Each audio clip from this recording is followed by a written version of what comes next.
आम्हाला आज रस्ता मिळालाच पाहिजे। जोपर्यंत रस्ता मिळत नाही तोपर्यंत आम्ही इथून उठणार नाही। तहसीलदारांकडे कमीत कमी 5 ते 6 हजार शेतकऱ्यांच्या कंप्लेंट पेंडिंग आहेत, परंतु प्रशासन त्याच्याकडे पाहायला तयार नाही। रिकाम्या कामांमध्ये प्रशासन गुंग आहे।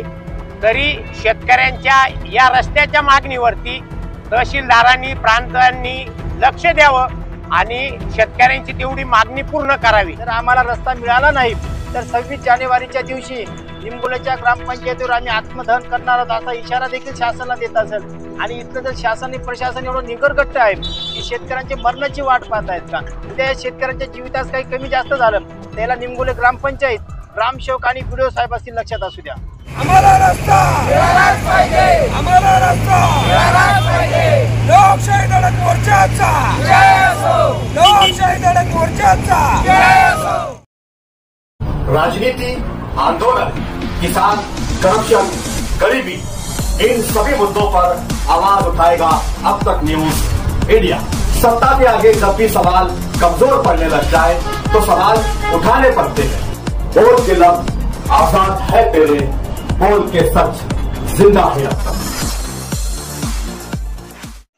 जवळजवळ जे निमगोल्यातले जे शेतकरी आहेत तर त्यांचा जवळजवळ वर्ष 2 वर्षापासून पाठपुरावा चालू होता, परंतु शासन आणि प्रशासन यांच्याकडे अजिबात लक्ष देत नाही। आणि आज शेतकऱ्यांची एवढी वाईट अवस्था आहे तर त्या शेतकऱ्यांना जो शेतीमाल जसा मका असेल, कांदा असेल, गहू असेल, बाजरी असेल तर हे त्यांचं पीक आणि अन्नधान्य घेऊन जाण्यासाठी त्यांना रस्ता नसल्यामुळे त्यांचं जे कांदे आणि मका अक्षरशः सडतोय। मागच्या काही वर्षापूर्वी आत्माराम कदम यांचा अपघात झाला होता तर त्यांना अक्षरशः खांद्यावर बसून आणावं लागलं होतं, एवढी वाईट अवस्था आहे। त्या रस्त्याला कुणाची खाजगी शेती नाही, कुणाचा प्लॉट नाही, कुणाची खाजगी प्रॉपर्टी नसताना देखील हा रस्ता अडवला गेला। आणि एकीकडे सरकार सांगतं मागेल त्याला रस्ता देऊ आम्ही, आणि आज जर या शेतकऱ्यांचा रस्ता अडवला जात असेल तर हे सगळ्यात मोठं दुर्दैव आहे। म्हणून माझी शासन आणि प्रशासनाला नम्र विनंती आहे, तिथले जे ग्रामसेवक असतील आणि ग्रामपंचायत असतील यांना तुम्ही कायदेशीर नोटीस पाठवून त्यांना हा रस्ता मोकळा करून द्यावा।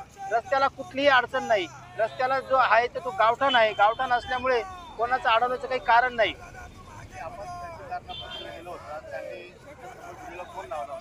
काय मार्ग निघाला त्याच्यात त्यांनी अजून तसं काही उत्तर दिलं नाही बीडीओ साहेबांनी। परंतु आता शेवटी काय असतं की 1 मे शांती, 2 मे मानती, 3 मे क्रांती, आम्ही 2-3 वेळेस त्यांना पत्रव्यवहार केले, निवेदनं दिले, परंतु आज कुठलंही लक्ष द्यायला तयार नाही। आज आमचं हे बेमुदत बिराड आंदोलन अप्पर जिल्हाधिकारी कार्यालयासमोर चालू आहे। जर या आंदोलनाची दखल घेतली नाही तर याच्यापेक्षाही तीव्र आंदोलन छेडण्यात येईल। इथल्या ज्या शेतकऱ्यांनी स्पष्ट इशारा दिला आहे, जर आम्हाला रस्ता मिळाला नाही तर 26 जानेवारीच्या दिवशी निमगोलेच्या ग्रामपंचायतीवर आम्ही आत्मदहन करणार आहोत असा इशारा देखील शासनाला देत असेल। आणि इथलं जर शासन आणि प्रशासन एवढं निगरगट्ट आहे की शेतकऱ्यांची मरणाची वाट पाहत आहेत का? उद्या शेतकऱ्यांच्या जीवितास काही कमी जास्त झालं त्याला निमगोले ग्रामपंचायत, ग्रामसेवक आणि बीडीओ साहेब असतील लक्षात असू द्या।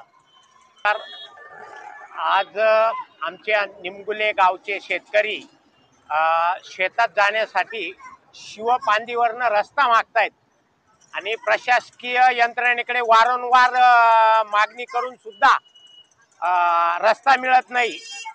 निमगुले मळगाव शिवपांदी असा शिवार रस्ता आहे, पूर्वीचा पण आहे, परंतु मागणी करून प्रशासनाकडे वारंवार मागणी करून सुद्धा तो मिळत नाही।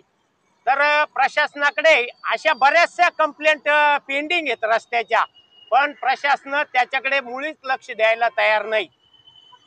मालेगाव तालुका तहसीलदारांकडे कमीत कमी 5 ते 6 हजार शेतकऱ्यांच्या कंप्लेंट पेंडिंग आहेत, परंतु प्रशासन त्याच्याकडे पाहायला तयार नाही। रिकाम्या कामांमध्ये प्रशासन गुंग आहे। तरी शेतकऱ्यांच्या या रस्त्याच्या मागणीवरती तहसीलदारांनी प्रांतांनी लक्ष द्यावं आणि शेतकऱ्यांची तेवढी मागणी पूर्ण करावी। ते मुळीच नाही, शेतकऱ्यांच्या सरकार फक्त आश्वासन आहेत, आश्वासनाशिवाय सरकार दुसरं काहीच वाटत नाही। कुठल्याही शेतकऱ्याचे प्रश्न सोडल्या जात नाही सोडल्या जात, रस्त्याचे, पीक विम्याचे नाही, नुकसान भरपाईचे नाही किंवा कुठलेही प्रश्न सरकार सोडवत नाही, फक्त जुमले देणे हे सरकारचं धोरण आहे। त्यासाठी बसलो इथे, आज आंदोलन चालू आहे, पण आम्हाला आज रस्ता मिळालाच पाहिजे। जोपर्यंत रस्ता मिळत नाही तोपर्यंत आम्ही इथून उठणार नाही। शेखर दादांचा, शेखर दादांचा, शेखर दादा तुम हम तुम्हारे। जे आम्ही आंदोलनात बसलेलो आहे, आम्हाला रस्ता नाही मिळाला तर आम्ही आंदोलन तसंच चालू ठेवू। आमच्यावर खूप अन्याय होतोय, सरकारने एवढी दक्षता घ्यावी की आम्हाला रस्ता मिळवून द्यावा। नाही मिळालं तर आम्ही आंदोलनातून उठणारच नाही। ही शासनाला विनंती करतो, आम्हाला रस्ता मिळायला पाहिजे। तर आज हे जे निमगुले गावातील हे जे रस्त्याचं प्रकरण आहे, या रस्त्याकरिता या गावातील आमचे जे शेतकरी बांधव आहे त्यांना प्रत्यक्ष आज अप्परच्या पायरीवर येऊन या ठिकाणी त्यांचा रस्ता, त्यांची जमीन आणि त्यांना न्याय मागण्यासाठी या ठिकाणी यावं लागतं। ही शोकांतिका आहे। तरी आमचे अप्पर साहेब, तहसीलदार साहेब यांना आठवण करून द्यायची आहे। माननीय महसूल मंत्री चंद्रशेखर बावनकुळे साहेबांनी सांगितलेलं त्याला पाहिजे त्या ठिकाणी शेतकऱ्यांची कुठेच अडवणूक होणार नाही, त्यांना त्या ठिकाणी रस्ता उपलब्ध करून द्यावा।